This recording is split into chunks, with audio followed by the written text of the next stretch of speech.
Quick disclaimer. Opinions of host and guest do not represent the views or opinions of Functional Movement Systems. Always consult your physician before beginning any exercise program. This general information is not intended to replace your healthcare professional. Welcome to the Movement Podcast. This show is all about movement. We tackle it from different angles, bring on guests, answer questions, go on a few tangents, and give practical advice, giving you guys a better idea of how you can optimize the human body to be the best it can be. Let's preview what's coming up in this episode. Pop quiz. What's your best friend's phone number? Who was your second grade teacher? What was your locker number in high school? Can't recall? Don't feel bad.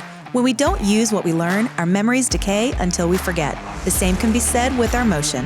Today, we look at how movement can erode over time and how Western culture magnifies this phenomenon. We discuss how our brains learn, the idea of muscle memory, and how reconnecting your system might just be easier than you think.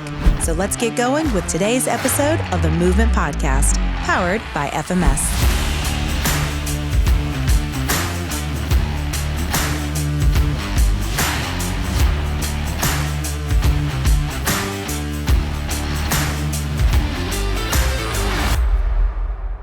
So Grace, something that we've been telling people a lot in our lectures and presentations we do is that really humans were built to hunt and gather.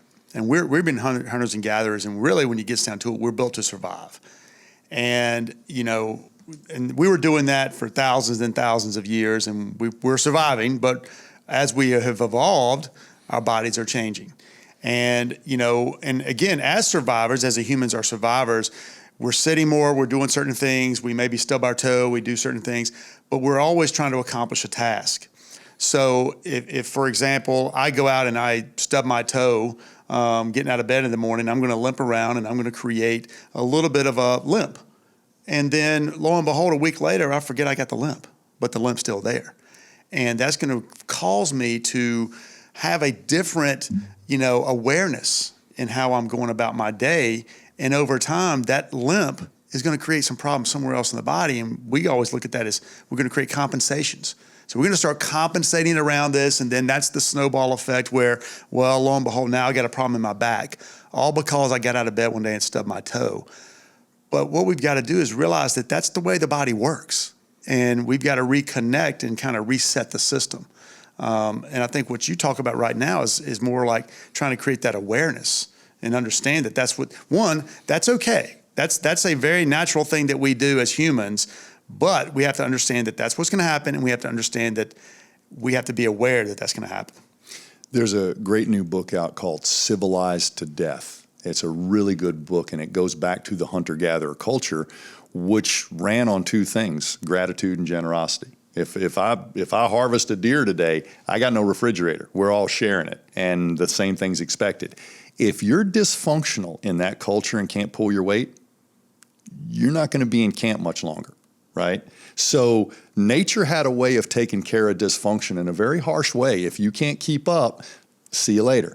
Now, fast forward to where we are. You can be dysfunctional for 30 years. We got handrails. Every stair is 8 1/4 inches high. We have non-slip surfaces. We've got all these things to protect you from your poor balance, your inadequate mobility, your need to sit more. So instead of changing the body, we're changing the environment. Exactly. And we talked about this the other day. There's two words, and you can play off of them, adaptation and accommodation.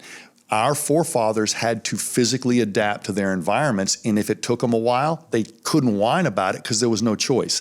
We accommodate everything we can't do to our own detriment. Yeah. You walk into a Home Depot or Lowe's now, and the toilets are getting higher, not lower.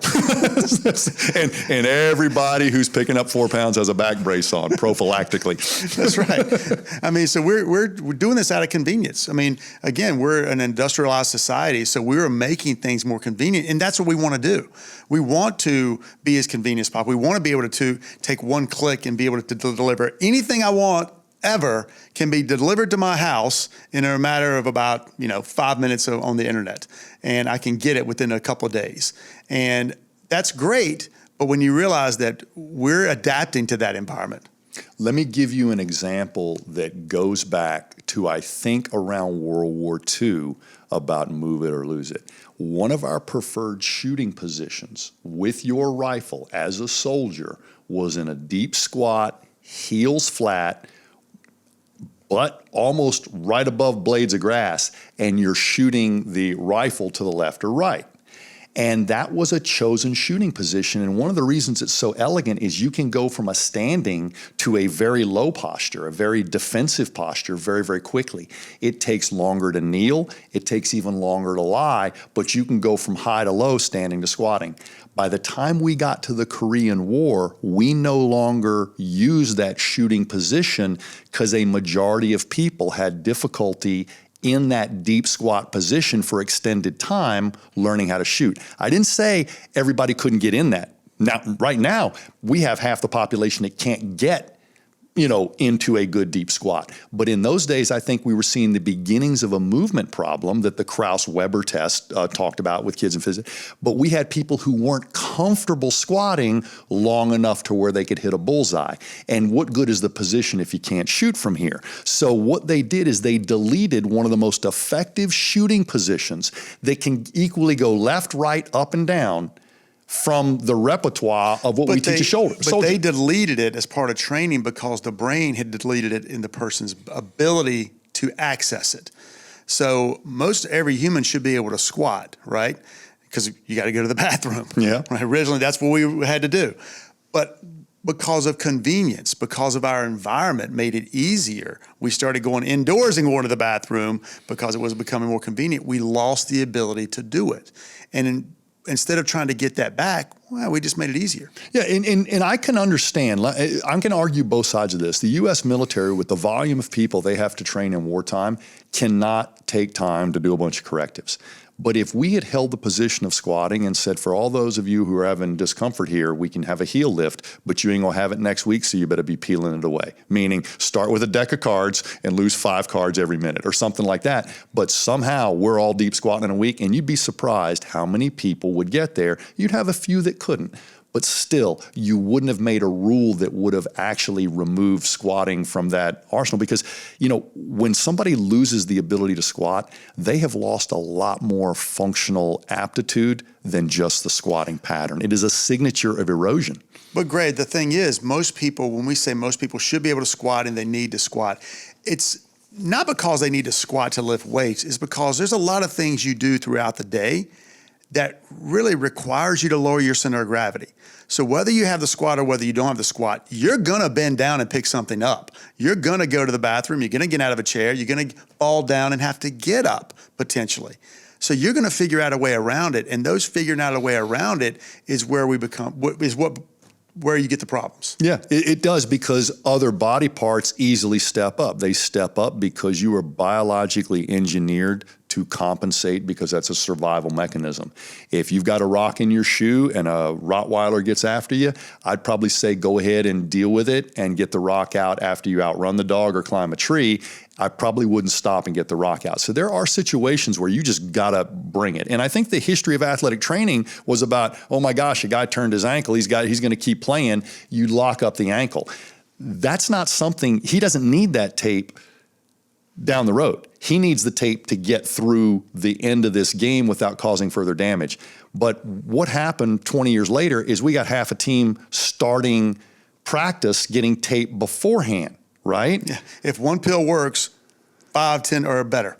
Yeah. So there is a way that we take something that is an easy justification to compensate temporarily, which biologically in sports we all do it. But is that supposed to be the way you wake up when you have time to get it right? No, it's not. But where this occurs is in your brain.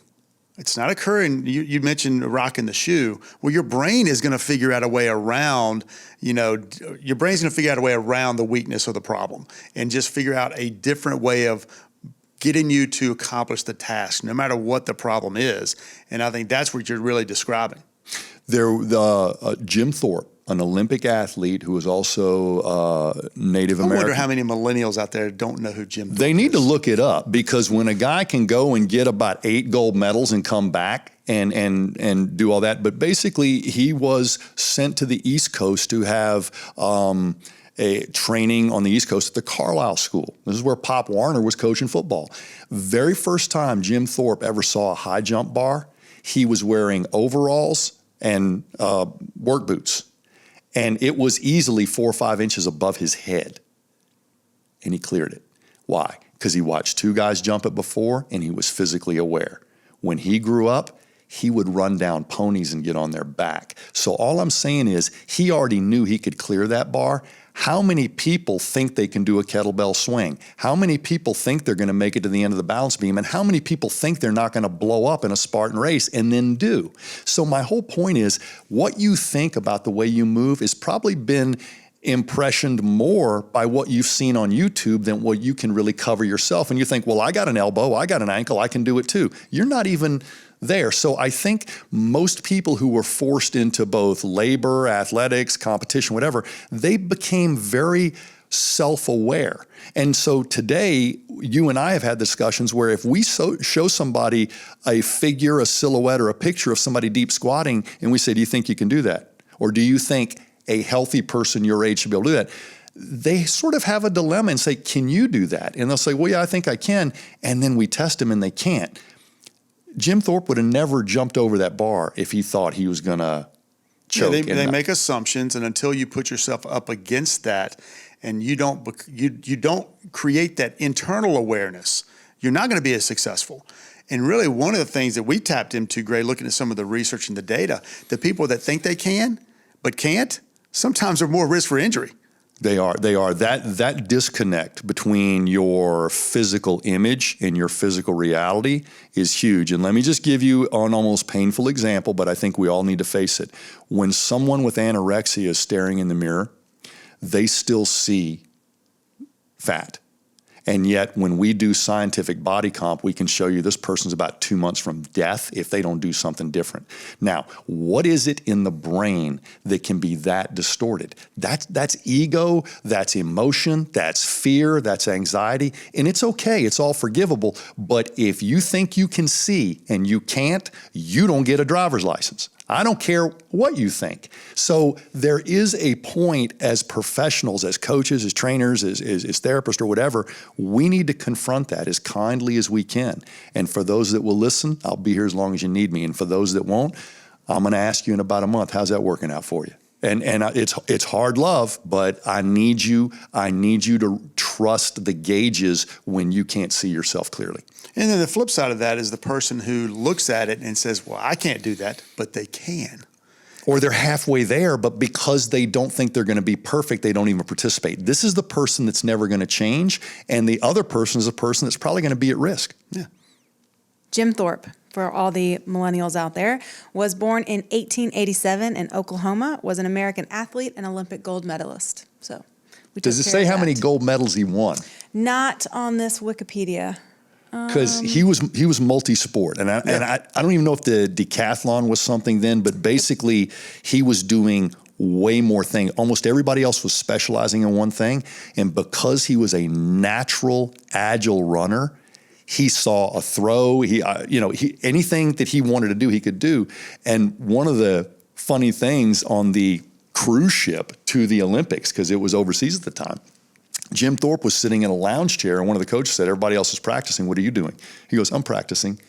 But he had his eyes closed, and he was just going through the steps of the high jump or the long jump or the 100-meter or 200-meter, whatever. But he was right because he came home with gold. That level of physical awareness is what we see in people millennials might know, like Bruce Lee or some of the quarterbacks that have basically been throwing balls for 15 years. These are self-aware people. They face their weakness every day and they're not scared of it. And we can all learn something from that. To get from normal to where they're at is a lot of humility. They just handle it with grace and they come back a little bit better every day. And, you sand the fence. It doesn't get done in one stroke. Karate Kid. There's a lot there. So speaking of Karate Kid, when you were talking about the mind and body kind of awareness, I couldn't help but think about when my kids watch American Ninja Warrior.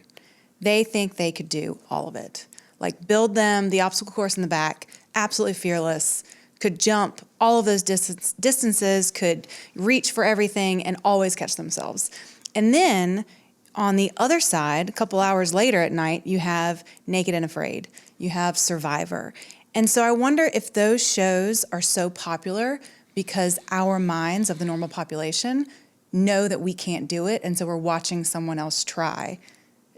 I think you're spot on. If you look at how many of the reality shows right now press you into your own resourcefulness, whether it be social and athletic like Survivor, which that show wouldn't have lasted so long if it wasn't a great cross-section of human behavior.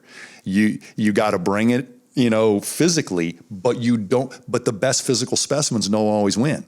And you can't backstab people socially because they're going to be voting you out pretty soon. Right, you got to play the game. Yeah, but I would take a different approach. I think people want to aspire to do that. They want to aspire and they almost make themselves feel better that, oh, look at that guy. It's awesome. Just like why do people like soap operas back in the 80s, 70s, and 80s?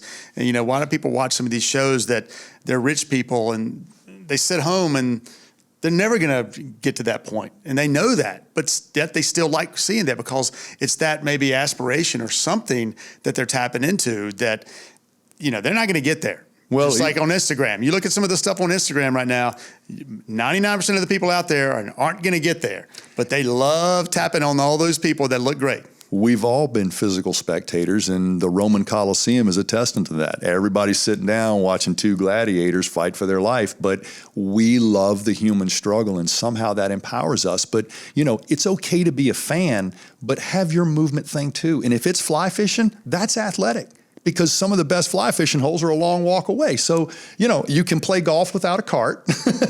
There's so many things where we could get a little more physically active. Whoa, how do you carry your beer? There's a beer cart coming around about every 3 holes if you play the right courses. Then you got to pay for it. Bring in my own little cooler. He's cheap and lazy, guys. Who would have knew? Who would have known? Physical inactivity is a leading contributor to many health-related problems, but throwing a lot of exercise at it without looking at movement quality can just make the problem worse. At FMS, we are wanting to empower everyone to see movement through the lens of function. So for a limited time, we are offering our course, A Common Sense Approach to Evaluating Movement, for free to our podcast listeners. Visit functionalmovement.com and get your free course today. Follow the link in the description and use promo code CSAPOD at checkout. That's CSAPOD. Now let's get back to the podcast. So when we're talking about move it or lose it, we really have to go back to how we learned to move in the first place. And a lot of people probably don't even realize that all of us as humans followed a pretty similar path, going from not being able to hold our heads up to being able to walk. And then once you start walking, you continue to develop a lot of different strategies, whether it's picking up objects, carrying objects, jumping, landing, running, and those things are all natural. But as we continue through life, Gray, we lose some of those things, lose the ability to do them efficiently. Yes. Because when we're young, when we're say 1, 2, 3 years old, we're doing a lot of stuff that if we weren't efficient, we couldn't do them. Like lift a heavy ball, lift a heavy object that's probably a lot heavier than we think a kid could lift, but because they do such a very efficient strategy, they use their hips and not their backs, for an example. They can do those things. And that's a natural process that we all go through as humans. Sam, your son's 14 right now. One of your original slides that you put up, because every time we went out and did the functional movement lectures, each of us at our time of heavy and lecture career had a little one at home doing something, pretty much moving without us and doing a damn good job of it. And you had a picture of him running around the athletic training room at Avery College, actually a video, and a med ball's on the floor. And he comes up to it. And we use that video because he didn't squat that ball. Squatting is something kids use to sort of change their body position, transition. He deadlifted that ball, and his tibias were vertical. His butt was back. I think maybe one person in the front row one time said his back's not completely flat or something like that. But the difference was when we see these little ones doing these things, they're already at a disadvantage. They're top heavy. They're really sloppy. And so unless they get gait, balance, timing, reciprocal action of arm and leg all perfectly, life says gravity wins, boom, you fall down. But they don't get upset, they don't get emotional. But what Lee was saying is, and I've used this stat because I think it's very important, the World Health Organization recognizes the first 21 months of life are the same for everybody if you're not in pain and if you're adequately fed and rested. And kids will go through these developmental milestones. Some kids crawl early, some kids walk late, but they hit the window and nobody worries about it. It's when you're outside the window. So what I'm thinking is from laying on your back to standing up are between 5 and 7 transitional moves that you should be able to do to the right and left side. Blink your eyes twice, you got a movement screen, or you got somebody getting off the floor. So if you've got somebody who's a great golfer and they said, what are just some general physical things I could do to become a better golfer? Say, lay down flat on your back and let me watch you get up. And then pick a different way to get up. And once you've watched them get up off the floor 2 or 3 times, you'll know whether they got a balance problem or a mobility problem. Don't overthink this, guys. That is where I would say you're better off regaining one of these lost milestones because that is your operating system for human movement. Everything else is an app, right? Golf is an app, rock climbing's an app, cycling's an app, and swimming's an app. But getting up off the floor in an elegant way with ease or you could do it in a non-elegant way, and we'd call that dis-ease. Maybe we'd call that movement disease, not being able to get up off the floor. You see, what you're really describing, that operating system that all humans go through is laying down motor programs. You're creating motor programs, you're creating neural pathways that say, okay, this operating system, this is walk, right? This is run, this is squat, right? And you just slide these things in and out to accomplish your task. And at that age, going through that process, Gray, the operating system is pretty clean. There's no apps, there's no bugs in the system, there's no other outside things that have occurred, like an injury, yes, like training, yes, like playing golf, trying to hit a crazy golf shot, that disrupt that original operating system at that age. And I think that's where, at that age, you can do some of those things, but as you grow, as you develop, as you start picking up skills, as these kids start playing one sport 380 days a year, more than year round because they're playing twice a day, every day, that's where that original operating system starts to break down a little bit from where it originally was, right? It does, and we have done movement a disservice. I'm going to own this. I've seen you own this. All our family owns this too. We've tried to verbalize and articulate things to our clients, our patients, and athletes that we should be talking about behind the scenes, but we should pick better ways to help them regain that. You burn these neural pathways into your brain, okay? You've got a habitual way of doing something. That's either a good habit or a bad habit. That's a good behavior or bad behavior. Either way, you're reinforcing something good or bad. And so you need indicators along the way to say, hey, am I getting off track? Because if you have a brain trauma or a stroke, you've got to rebuild this thing from scratch. And you're not going to get around doing it the way nature wants you to do it, which is show me you can get up to standing and I'll give you an opportunity to walk. And if you try to walk one day before that, it's going to break you down in an unnecessary way. I see people with a neurological problem develop orthopedic problems because they didn't work on getting up before they started walking on a step. And that's a hard thing to deny somebody because they want their independence back and stuff like that. But I've been in physical therapy long enough to know is I do want to hand you your independence. But you got to meet some performance goals first. I got to see you be able to get up off the floor because if life were to put you down there, I don't want you having to get help to get up. So. And a lot of these apps, as you described, I think it's a great analogy because that's what they are. A lot of these apps, they're not wrong. No. Right? Playing golf, catching a ball, striking, dribbling a basketball, being able to shoot a free throw. Those are skills Yes. that we will create some neural pathways and we will slide that app out when we need to. That's natural too. That's what we do as humans. LeBron James is arguably the greatest basketball player ever. He's got those skills. He's developed those skills over time. And research will tell you a lot of those specific skills may take 10,000 reps. Yes. To lay that down to say, here's what you need.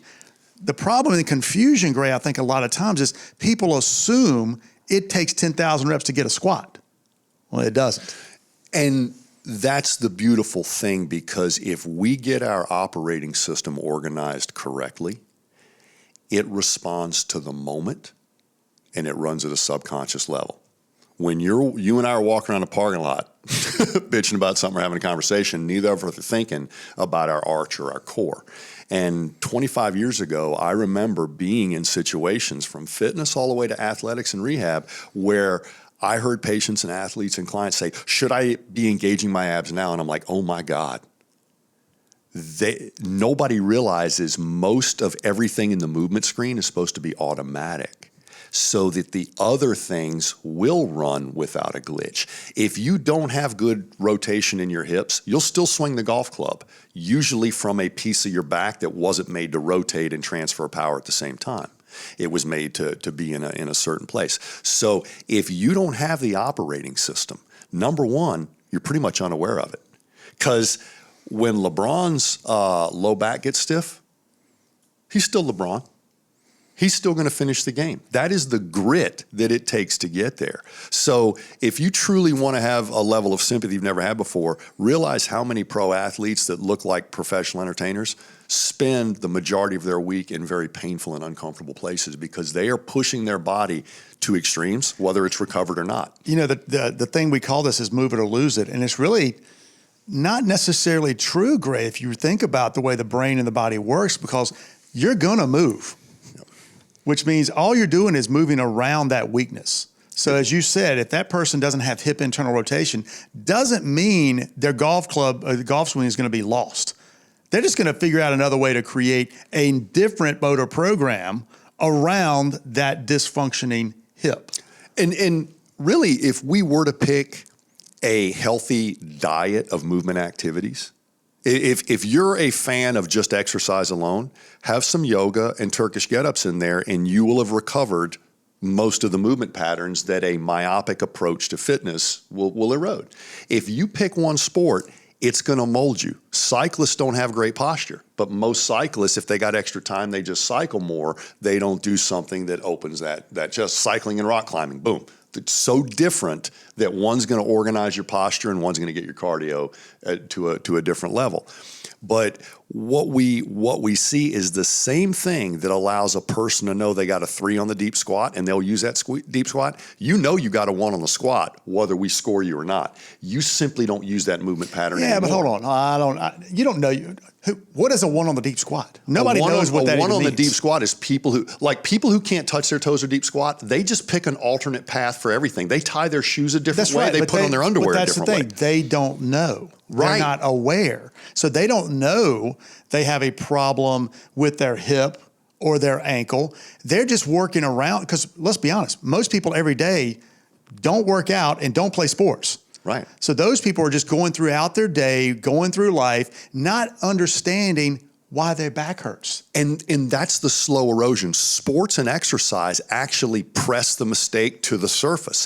Whereas if you've ever seen somebody like you went to high school with and you only see them about every decade, and they just slowly put on the weight. They don't blow up just because of COVID. They just slowly get a little thicker face every year for the rest of their life. It happened to me, but I looked at me, I was like, oh shit, I got to do something about that. So when it comes on slow, we do want things like screens and indicators, because the opposite of the statement we're playing with also works. If you're doing it wrong, the more you move it, the quicker you'll lose it. That's right. I mean, the more you drive with a flat tire, the more damage you're going to do to other shit other than the tire. Right, because the more stress you place on the body, the more that what we used to call red light in the dashboard. I don't even know if they have red lights in the dashboards anymore, but more that thing is going to start just really noticing, because the biggest thing the reason they become aware is because something hurts. because now it is impacting their daily activities. It is impacting their quality of life. Most people don't think anything about the fact of, you know what, I used to be able to rotate all the way around when I was driving my car. Now I can't. Well, not a big deal until it starts to hurt. Then that's the awareness. But going back to motor programming, it's just your body's just figured out a way around it. Yeah. And that's the good part, but the bad part. It is. And it's really neat to see somebody who doesn't have any of those things and has picked a few activities that keep them there. I've never measured a painful prone press up or a bad deep squat on a surfer. Because how do they paddle out and how do they come in? So they have figured out a fun way to use a fundamental movement refresh in the way they prone paddle the board out on their belly, but with that chest up in the air, good spinal erectors, good core stability, very little leg kick, and then all of a sudden they're popping into a squat. And they're going way lower than we would want them to squat with weight. They're using that squat for maneuverability and stuff like that. But this is almost equivalent to watching people who know how to surf go through all their fundamental movement patterns. Most people either pop up in a squat on the board or they go half kneeling on a board, but they use the body without almost thinking about it. They just respond to gravity, almost like throwing a cat in the air, and they're always going to land on their feet. Cats don't really think that through. Their body is wise. And a word comes up a lot of times, well, I just got good muscle memory, or I don't have good muscle memory. Your movement memory isn't held in your brain. It's held in your entire fascial system. It's held in your hands, your feet, the homunculus. And so you've got this body awareness map. What is the homunculus? The homunculus is a representation. I'm asking for everybody else. It's a representation of the brain that has a guy drawn over your neocortex, and he's got a really big face and really big lips and really big hands and really big feet. And it's demonstrating the real estate of your brain dedicated to sensory information, but what communicates with your environment, your face, other people, your hands and feet with the things you got to touch and trudge over. And so when we see the amount of sensory information dedicated to our hands and feet, and then all of a sudden we see hands get weak and we see feet get flat, how can the rest of the body be anything better than that? Right? So I think it's when we come in with the balance beam, when we come in with these wonky little things, and Ashley, I remember we were going through our functional movement day with you up here on video. These things look like easier exercises than you would do in a box or at boot camp or in the military, and they're not, because you are reorganizing your body, and you not only fatigued out physically, you fatigued out mentally that day. And to the point of motor learning, we were motor learning you through a fire hose, not a sippy straw that day. But Gray, the point of that is that you're not teaching Ashley anything new that she's never done before. I put you in a few positions where if you compensated in your comfortable and convenient way, you'd wind up on your ass or you'd fall over. It wasn't painful, but I just did different things with the way I preloaded you that said, oh, I can't do this my old way. I knew you at least had enough range of motion to cover the new way. So the number one is I'm not going to set you up for a mistake, and that's where the movement screen helps me not pick a wrong exercise. But going back to your analogy, it's you are trying to, in essence, hit reset. Absolutely. On Ashley. It's like turning your computer back on, turning it off so you can turn it back on. And in essence, that's what you're trying to do with Ashley, to tap on and reset that system. So you're not teaching her a new motor program, because we know that takes a bunch of reps. You're not teaching Ashley a new skill. You're not trying to go out there and teach her how to, do archery. You're saying, hey, you've done this before. You stopped doing it because of your ankle injuries and things like that you had in the past. So let's put you in a position to reset. And then how do you put save on the document once you reset it? You have to refresh. You have to repeat. You have to do it. Some days, Ashley, when you're doing your correctives, you're going to wake up stiffer than you were your first day. But most days you'll wake up a little bit better. Your graph will not be linear over the next 4 weeks when you're regaining a lost movement pattern, as long as you're doing it the right way. But if you look at that graph, you'll have dips, you'll have spikes, but at the end of the month, you'll be a different person, both in your brain and in your body. If you don't keep using that, you're going to lose it. So if you transfer your corrective strategy, your movement competency, Lee, you had really poor balance on one leg. You did something about it. You're basically 30% through recovering most of your deep squat. But the day I was working with you, I was talking to the 14-year-old version of you that didn't have a whole lot of fitness knowledge or injury or mileage on you. So I was trying to tap into whatever could be recovered from that original operating system. We're going to go back in the time machine and find out those movement patterns. And by using the bands a certain way, or by loading you a certain way, or maybe giving you a heel lift, it's not an enabling device just so we can get through it today. I'm going to slowly take that thing away from you, but I do need to get a significant gain, because your brain needs to be aware that your biggest obstacle is not a stiffness or a weakness. You're actually applying the brakes when you should be applying the gas, or you're turning left when I want you to turn right. And that's a misrepresentation in the way your motor memory and all these things are working. And you are obligated to work around a restriction because it's a biological imperative. You can get through the day better if you compensate if you have a problem. My point is, do you have to have this problem?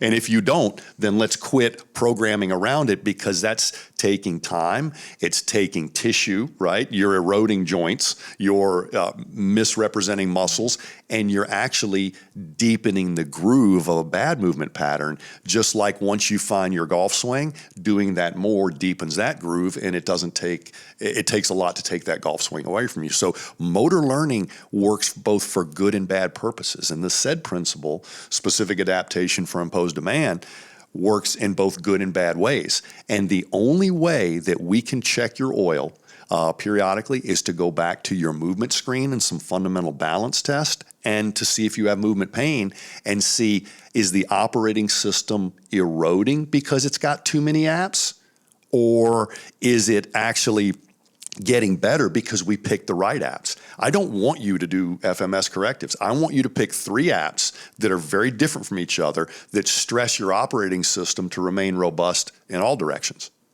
But if one app, like if you're playing 3 seasons of baseball, or if the only thing you do is golf, is swing a golf club and ride in a cart, you're going to lose a lot of the movement patterns that would allow you to play longer, better, and even adapt to a higher level of performance. See, that it's just the routine maintenance. If you lose your fundamental movement patterns, or you got to think about them or train them too much, you've made some serious errors in your maintenance of your mind, body, adaptability. And I think that's the one thing we all want to hit our 60s and 70s with, is if we still got some adaptability left, you're going to enjoy your golden years a lot better. If you have a fixed distance you can walk, a fixed range of motion you can operate in, that's going to suck. And so this is where we make those decisions. You make them as early as possible. So that'll do it for this episode of the Movement Podcast. Thanks for listening. And if you liked what you heard, please take a minute to subscribe and review. If you want to learn more about our system and take the next step in your movement journey, visit us at movementpod.com. Until next time, be sure to first move well, then move often.